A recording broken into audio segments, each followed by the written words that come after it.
Do you struggle to feel more alive, vital, more present in your life, more connected in your relationships? Do you wonder if it's even possible, especially given all the things that seem to be working against us in the world these days?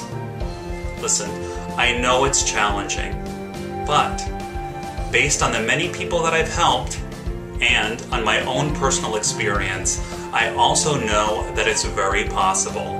It's possible if we can find the courage to open up to the resources inside of us and begin to move forward in a different way. So join me now to learn the key to experiencing greater and more lasting happiness in your life and relationships. Many times people aren't remotely in touch with their feelings. They're always diverting their attention from their feelings by, texting or getting involved in work or whatever. And so it's really important that people, first of all, realize they have to deal with their feelings, and second of all, know how to connect with them before they could actually have some shift for themselves. Exactly. That's such an important piece that you're bringing up. I mean, when I think about my own experience, I thought that I was pretty in touch with my feelings. But what I learned through my therapy was that I was actually not really so aware of my emotions. What I was more controlled by was my anxiety. So what I talk about in Living Like You Mean It is emotional mindfulness. And emotional mindfulness is really at the center of my approach. It has everything to do with becoming more aware of our feelings, that is, how we experience them, the sensations that they create, what it feels like in our bodies. So it's all about being more in touch with our bodily experience, as well as all the ways that we avoid our feelings, or what I call defenses, the ways in which we defend against our emotional experience.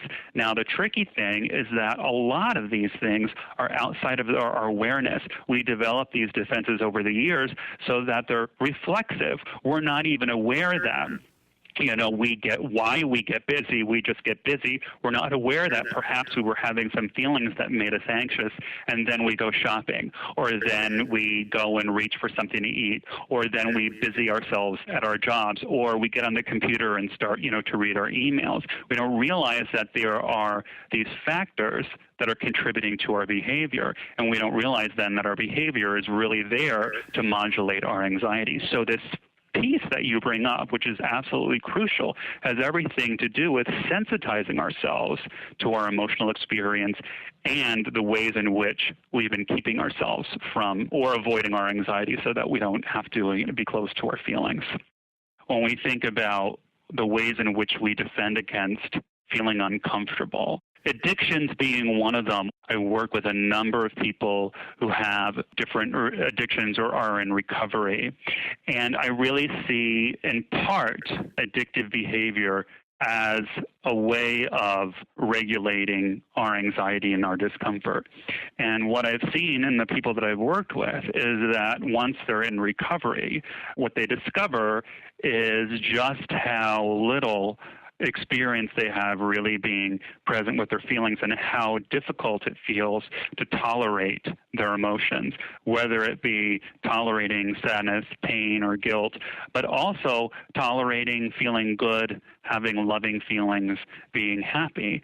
And that's part of the work, has been part of the work, and working with people who are in recovery is to develop the capacity to be with ourselves emotionally and to, regulate our anxiety so that we're able to be with our feelings and face our fears and share them in our lives, and not resort to defensive behaviors, which would be whether it's using, eating, having sex, anything that I think in a way has to do with getting away from feeling uncomfortable, from feeling the anxiety and fear that we feel when we get close to our feelings.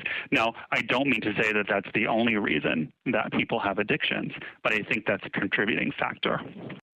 Emotional security really is, and closeness is at the foundation of a healthy relationship. So what we all long for is to feel close and safely connected. Often what people are struggling with in terms of their relationships is finding a way to feel close and connected. So all of that happens through our feelings, being able to reveal ourselves emotionally, being able to share our authentic experience, being able to be vulnerable with our partners, to share our softer side, to be able to connect with our anger and make use of it in a positive way. And so if you think about it that way, then an inability to really connect with our feelings and make good use with them is a problem. So you see, if we can find the courage to open up to a fuller experience of our emotions, so much is possible. To learn more about how you can live like you mean it, no matter what obstacles come your way, go to cfcliving.com/optimal living to download Optimal Living in Challenging Times, a free audio program that I've put together to help you do just that. To living like you mean it. Be well.